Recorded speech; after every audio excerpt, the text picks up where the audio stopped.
welcome to the season finale of season 2 of Getting Off the Hamster Wheel, How to Find a Career That Brings You Joy, Fulfillment, and Success. My name is Karen Weeks, and if this happens to be the first episode you're listening to, interesting choice, but let's go with it. I am a transformational career coach. I work with career-oriented humans and try to help them get unstuck in their career. That could be making a career change in a complete 180, as some of our guests on this podcast have done.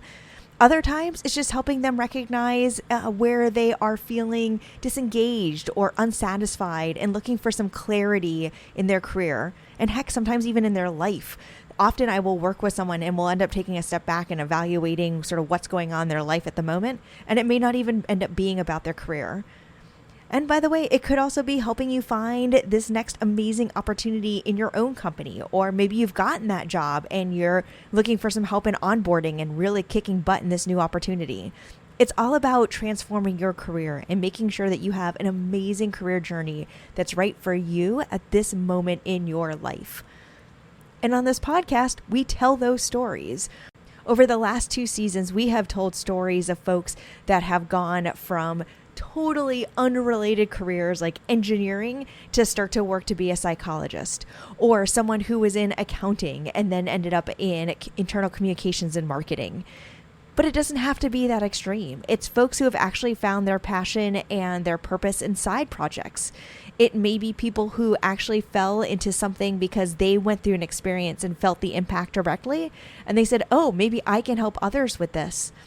Or it's folks who just evolved what they did today and they took it from A to B to C versus A to Z. The theme in season 2, as I look back on it, is that it was really about, I don't have to stay here. I don't have to do this thing I'm not enjoying. I don't have to do this thing that everybody else is telling me I'm supposed to. Because not only am I not enjoying it, it's actually impacting my health and my happiness. We heard so many people talk about that, whether it was Bernadette talking about the expectations that had been placed on her to be in corporate America and be a certain successful career person. Whether we heard from Regard, who really the work that she was doing in the fashion industry, in the makeup industry, was really impacting her mental health to the point that she started working with a therapist, and it was through that work that she realized she wanted to help others. Or maybe it's people like Marie and Kelly, who after years of working in one industry realized they could evolve and take all of their experience, even in their 50s, because life is so much longer these days, people, and bring that into a new way of working with their clients and offering value into the world that they've been working in for so many years. There are so many different ways you can evolve your career, but at the heart of it, it's all about, am I doing what feels right to me? Am I feeling the joy? Do I get fulfilled from the work that I'm doing? And if not, then let's pause and take a step back and figure it out. Because life is not just too short, because that may be kind of dramatic, but life is too important to be spending so much time in a job doing something you are not enjoying. And it's okay if that changes, right? Like even in my own HR career, there were times that I was more of a specialist doing training and operations and learning and development. There were other times where I was much more of a generalist and being an HR business partner to organizations and doing sort of everything and anything. Or even now as the head of HR for a startup company, one minute I'm interviewing and doing recruiting. The next minute, back when we were in the office, I was working on office management stuff. And then I was building out our new values and career leveling and manager training. So it can be the full breadth of what we do, but it's what is right for you in that moment. What is helping you take these steps in your career? Is that internal? Can you find it at your current company? Or is it external? Are you not enjoying the work that you do? Are you not enjoying the manager you work with? Is it the company and maybe there's a misalignment with values or purpose? Or maybe you don't even like your industry. I'm working with someone right now who is in the energy space and she just doesn't connect to that kind of work. And so she may like what she does on a day-to-day basis, but she's not finding broader purpose because she just doesn't really care about her industry. So as we wrap up season 2, I really want to challenge you to think about your career in a couple of different ways. First of all, focus on career clarity. Where is it that you're feeling stuck? Why are you feeling stuck? Is it even your career? And if it is, then what is it about the career that's not working for you today? And then figure out what you can change. You've heard me talk a lot about the serenity prayer. Accept the things you cannot change, the courage to change the things you can, and the wisdom to know the difference. So what can you actually change right now that would bring you more joy and fulfillment and success in your career? And then make an action plan. Transform your career. Make it happen. Make that change. And then once you make that change, whatever that may look like, let's really set you up for success. What can you do? You can put this in the back corner because you may not be ready for this step yet, but what are you going to do to set yourself up for success? I've recently started working with some new managers because that's such a huge shift in your career, going from individual contributor and now you're responsible for other people.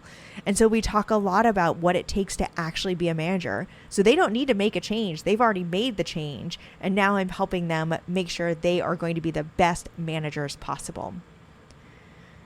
So think about your career journey. Where are you on that journey? What reflection do you need to do in order to figure out what needs to happen next? And then what's that one step that you're going to take today, tomorrow, this week to start down the path to make sure your career journey is right for you, to make sure you're not feeling stuck and that you are transforming your career to be the amazing story we all know it can be and you deserve it to be.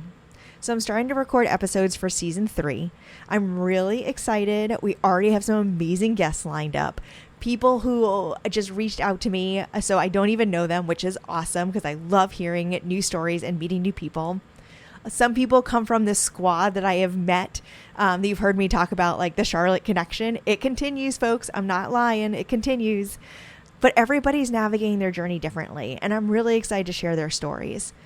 I'm also thinking about adding a couple of new things into season 3, and I want your feedback. So one, I really want to add in some Q&A into these mini episodes. So we'll still have the full episodes with the guest, but with the mini episodes, in addition to my, sort of quick tips that we always do, I want to hear your questions and feedback from the previous episodes so I can include that in the mini episode. So start thinking about that, my friends, because I'll be coming for you with some Q&A requests. The other thing I'm thinking about is a little rebranding. So as you all know, I have really leaned in and started my side hustle coaching business. When I started this podcast, I was sort of a freelance coach. I was doing it here and there opportunistically. I was loving it. And then COVID hit and I wanted to do this podcast to share these stories because people were feeling so alone and so isolated. But also with that came a lot of opportunities to help people in their careers. And so I said, okay, let's do this, right? The universe is telling me something. I'm super jazzed about it. So while I continue to have my HR career and continue to really love supporting the team that I work with, I've also built out my coaching side hustle. And with that, you think about branding, you think about messaging, all that kind of fun stuff. And while the podcast just is sort of in support of that, I think maybe I need to bring it all together. So stay tuned. You might have heard some of the language in the last couple of episodes as I've been testing it out, but getting off the hamster wheel, though, will always hold a very special place in my heart. We might be updating the name a little bit to tie into some of the other work that I do. Okay, friends, that's all I got for you. It's the end of season 2. I can't believe I've been doing this for a year. It's absolutely beyond my even thinking capacity. I'm so honored to have all of you listen in. I'm not in this for the ratings and all that kind of stuff. I hit 2,000 downloads this year, which is really special to me because that means so many people are listening. I'd love to get a lot more. I won't lie, just because I want to know it's helping people. So if you are enjoying this podcast, please, please, please leave a rating and review on the platform of your choice. Share it with others. You can even take a snapshot of however you listen to it and post it on Instagram, LinkedIn, Twitter, Facebook, I don't know, all the places that you live, and chat about things so that people can learn about what we're doing here. It would really mean a lot to me to help spread the word as we kick off season 3 the first week of August. So mark your calendars, get ready. It's going to be exciting. Thank you again, everyone. I can't tell you how much all of this means to me. And remember, if you're feeling stuck, if you're not sure where you can take your career, there are ways to do it. Reach out to me. Let's connect. I might be able to help. And don't forget, there's always a way to get off the hamster wheel. Thank you, and see you in August.